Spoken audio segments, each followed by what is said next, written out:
History has a pattern, and if you know how to read it, it becomes the most terrifying thing you have ever seen.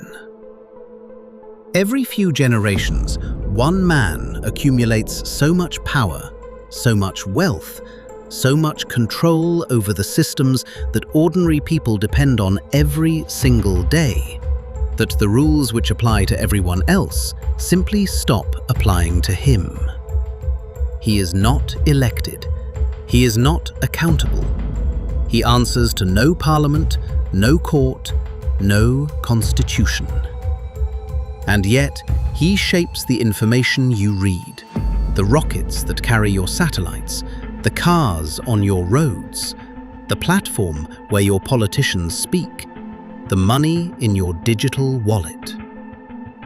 We have seen this man before. Not this exact man, but this pattern.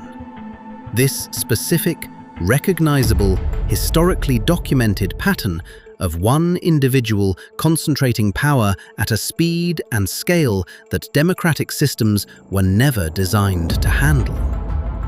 And every single time history has produced this man, the consequences were catastrophic. His name today is Elon Musk. And this is not a political video.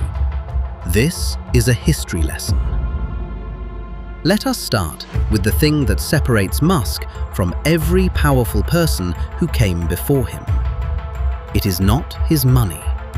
There have been richer men in history relative to their era. It is not his intelligence. History is full of brilliant people. It is the combination, the specific, unprecedented combination of what he controls. Musk owns the dominant electric vehicle company on Earth. He owns the world's most advanced private space program. He owns the satellite internet infrastructure used by militaries and governments across the globe.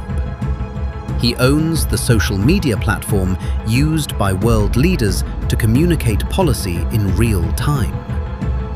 And he has the ear, some would say the control, of the most powerful elected office in the world.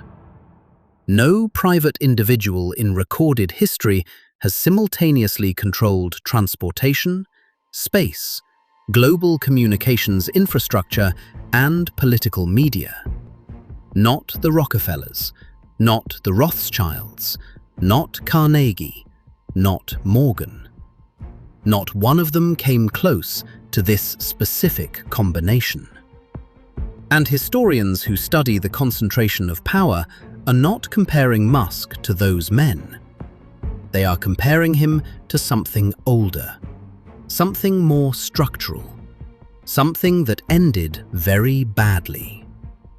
The historical pattern goes like this. First, the individual builds wealth through genuine innovation. The public admires him. Governments welcome him. He is celebrated as a visionary, a genius, a self-made titan who proves that the system works. Then, quietly, he begins to acquire infrastructure. Not products, infrastructure. The pipes through which modern life flows. Then he acquires media, the ability to shape narrative, to decide what millions of people see and do not see, to amplify some voices and silence others. And then he acquires political access. Direct, personal, unmediated access to those who hold formal power. Not through lobbying, not through donation, but through presence, through dependency, through the fact that governments now need what he controls more than he needs their approval. That is the pattern, and we are currently somewhere between step 3 and step 4. The Romans had a word for this. They called it imperium without auctoritas, power without legitimacy. The most dangerous moment in any republic, Rome, Venice, Weimar Germany, take your pick, was never the moment of open tyranny. Open tyranny is easy to recognize and resist. The most dangerous moment was always quieter than that.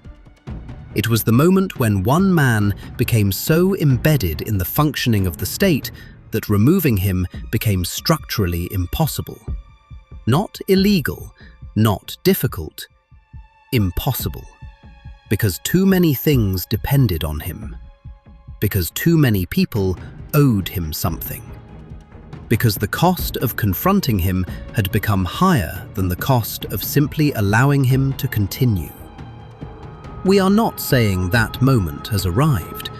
We are saying that for the first time in modern democratic history, we can see it approaching. SpaceX provides launch services to NASA. The United States military depends on Starlink for battlefield communications in active war zones. Tesla's charging infrastructure is woven into national energy policy across multiple continents.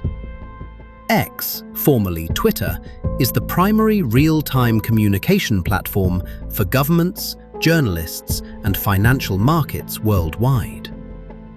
Try to imagine any Western government sanctioning Elon Musk today.